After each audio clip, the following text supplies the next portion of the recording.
Class 9। जैसे कि मैं आपको अभी बेसिक पाठ्यक्रम के बारे में समझा रही थी, मैंने आपको भाषा किसे कहते हैं, भाषा के कितने रूप होते हैं, ये मैंने आपको समझाया था। आज मैं इससे संबंधित प्रश्न मैं आपको करवाऊंगी। उन प्रश्नों को आपको अपने फेयर कॉपी में करने के बाद क्लास ग्रुप में सेंड करना है, ताकि मैं आपका वर्क चेक कर सकूं। साथ ही आपको एक वर्क का जो आप वर्क सेंड करेंगे उसका एक नंबर आपको मिलेगा। तो बच्चों, सब बच्चों को वर्क सेंड करना अनिवार्य है और आपका समय भी है। हिंदी का वर्क सेंड करने का समय रात 8 से 8:30 बजे के बीच में है। तो बच्चों, आप रात में अपना हिंदी का वर्क सेंड कीजिए ताकि मैं आपका वर्क चेक कर सकूं, क्योंकि हर एक सब्जेक्ट का समय आपको दिया गया है भेजने का। तो आप हिंदी का वर्क जो करेंगे वो आप रात में ही भेजा कीजिए। तो पहला प्रश्न आपका लिखाने जा रही हूँ, भाषा किसे कहते हैं? भाषा किसे कहते हैं? चलिए लिखिए।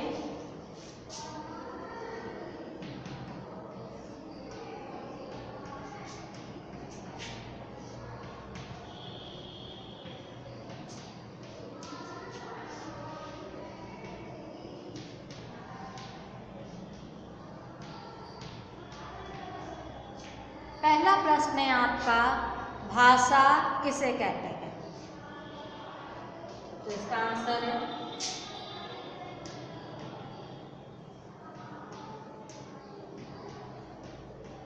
जिन साधन के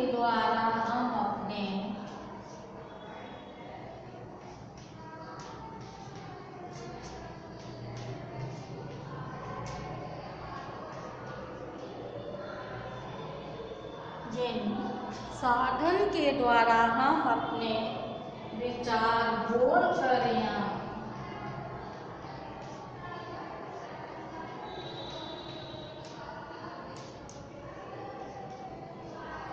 विचार बोलकर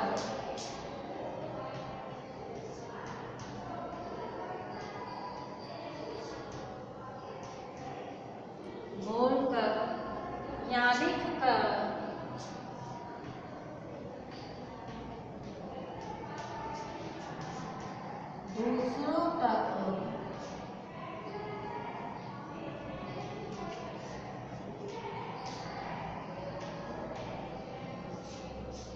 दूसरों तक पहुंचाते हैं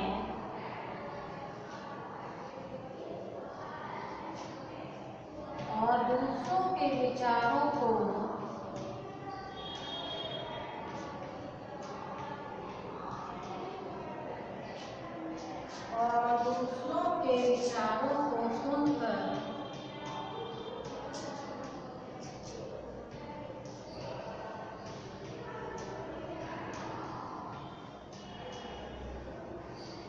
सुनकर या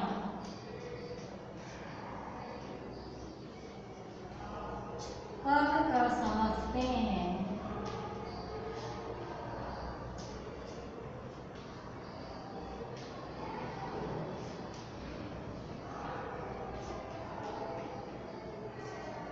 उसे भाषा कहते हैं।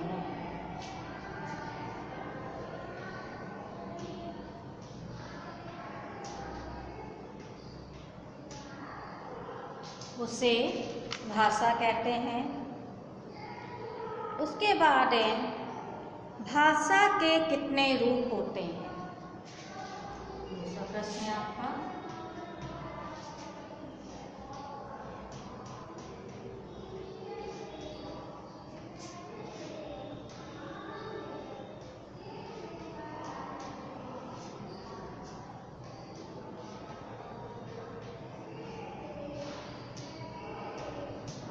भाषा के कितने रूप होते हैं? तो इसमें है कि आपके भाषा के 3 रूप होते हैं, मौखिक, सांकेतिक और आपके लिखित।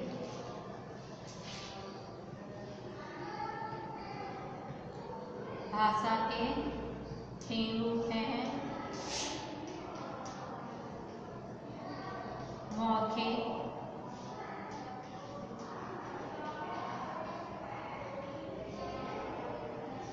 लिखित, मौखिक, लिखित और आपका सांकेतिक भाषा।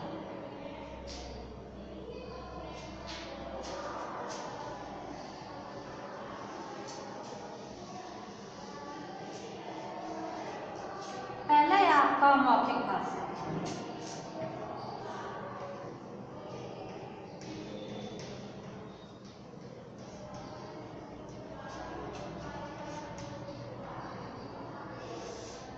मौखिक भाषा यानी कि मौखिक भाषा किसे कहते हैं? तो इसके विचारों को बोलकर आदान प्रदान करना ही मौखिक भाषा कहलाता है। इसका आंसर है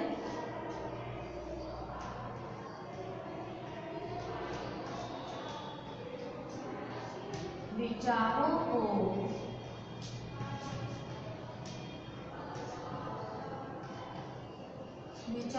को बोलकर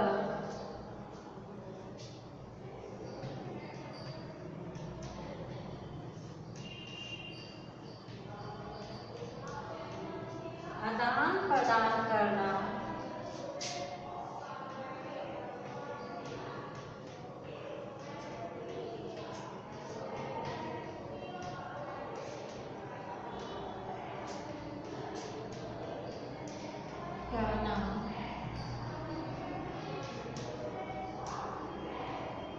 मौखिक भाषा कहलाता है। फिर उसके बाद है आपका लिखित भाषा।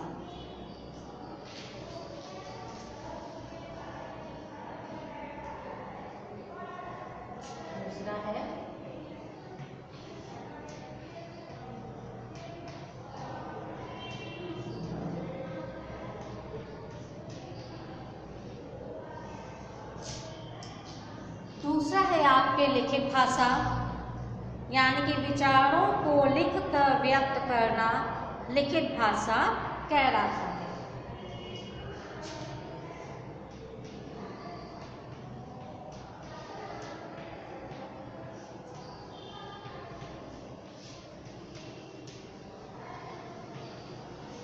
विचारों को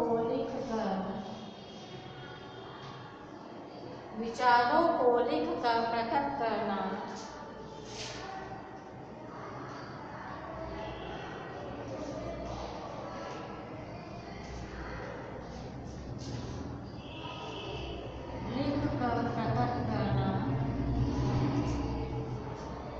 लिखित भाषा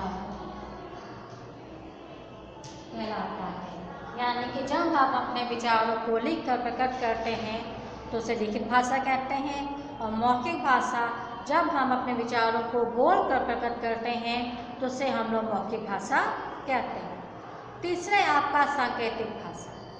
सांकेतिक भाषा में होता है कि जब हम सूचनाओं, भाव आदि का आदान प्रदान संकेतों के माध्यम से करते हैं तो उसे हम लोग सांकेतिक भाषा कहते हैं।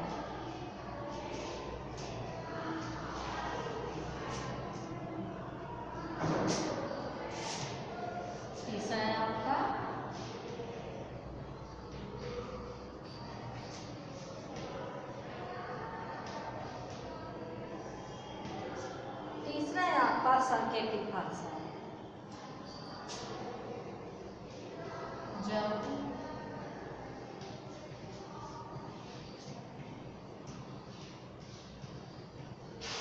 जब सूचनाओं, भावों,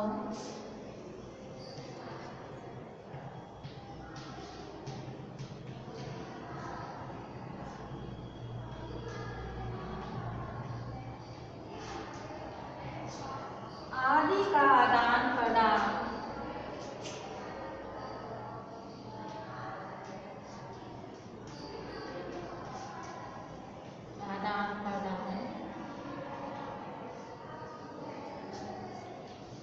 संकेतों के माध्यम से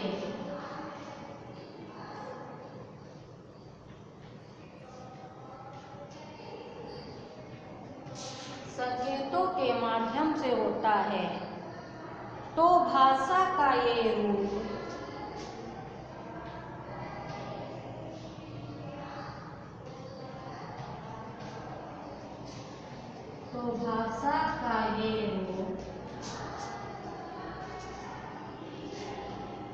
सांकेतिक भाषा कहलाता है।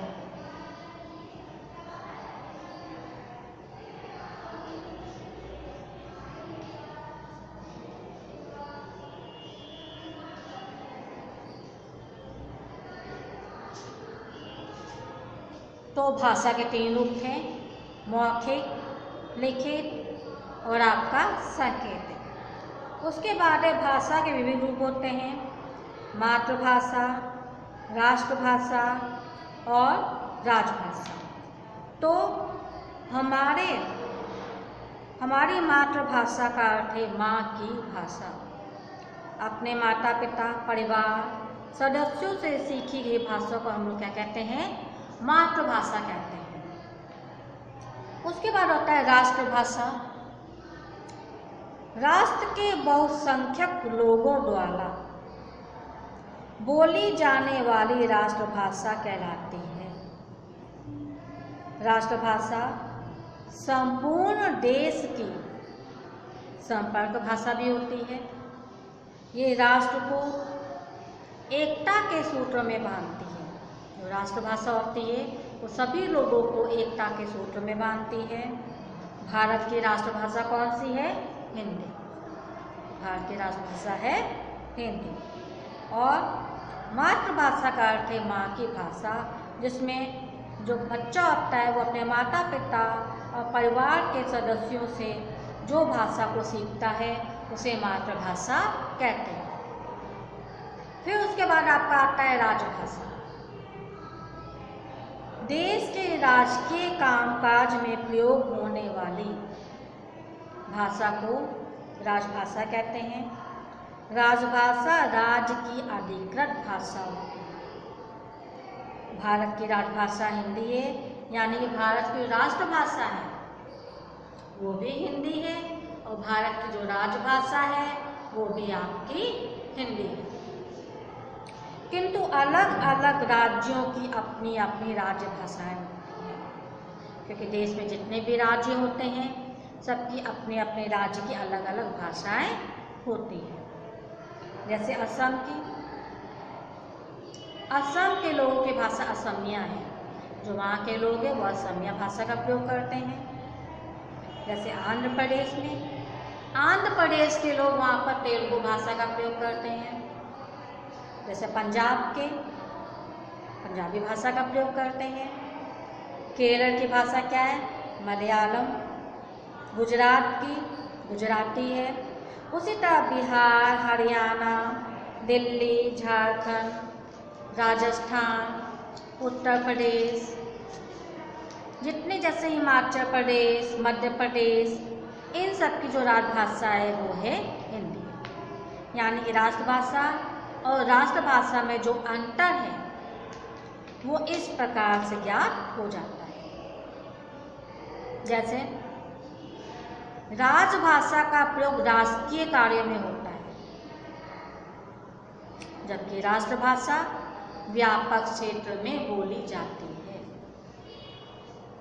राजभाषा शिक्षित वर्ग की भाषा है, जबकि राष्ट्रभाषा सभी वर्गों की भाषा है।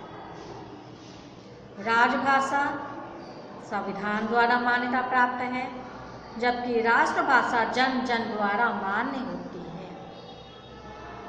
राजभाषा कोई विदेशी भाषा नहीं है, किंतु जो राष्ट्रभाषा है वो देश की सर्वाधिक लोकप्रिय भाषा होती है। ये थे आपके भाषा और राजभाषा में अंतर। उसके बाद है आपके अंतर्राष्ट्रीय भाषा। विदेश के प्रत्येक राष्ट्र में अलग अलग भाषाएं होती हैं, जैसे जर्मन, फ्रेंच, चीनी, रशियन आदि अंग्रेजी संसार के कई देशों में बोली और समझी जाती है। इसलिए इसे अंतर्राष्ट्रीय भाषा के रूप में स्वीकार किया जाता है। तो ये बच्चों मैं इसके बाद मैं आपको कल टॉपिक लूँगी बोली। तो ये थे भाषा, जो मैंने आपको जो क्वेश्चन आंसर लिखा है, इन क्वेश्चन आंसर को आपको अपनी फेयर कॉपी में करना है कि भाषा के कितने रूप होते हैं। भाषा के 3 रूप होते हैं, मातृभाषा, राष्ट्रभाषा और राजभाषा। इसको अपने फेयर कॉपी में करने के बाद आपको ग्रुप में सेंड करना है, ताकि मैं आपका वर्क चेक कर सकूं और आपको नंबर दे सकूं। नमस्कार बच्चों।